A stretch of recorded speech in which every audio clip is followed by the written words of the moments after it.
Hey, what's up guys? So in this video, we will see how to lock apps using secure folder on the Samsung Galaxy A36 or the A56. Now to do that, just open settings, then go to security and privacy. Now from here, just tap on more security settings and tap on secure folder. Now as you can see, I have already created secure folder on my smartphone. Now, if you have not created secure folder on your smartphone, just tap on continue and it will create the secure folder on your smartphone. After that, just go to your home screen and open the app drawer. Then tap on secure folder. Now to lock the apps using secure folder, just tap on the plus icon and select the apps which you want to lock into the secure folder. Now once you select the apps, just tap on add.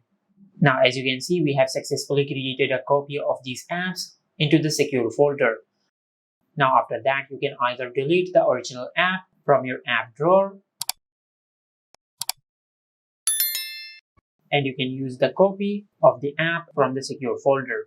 And this is how you can lock apps using secure folder on the Samsung Galaxy A36 or the A56. Make sure to like, comment and subscribe. Thank you for watching.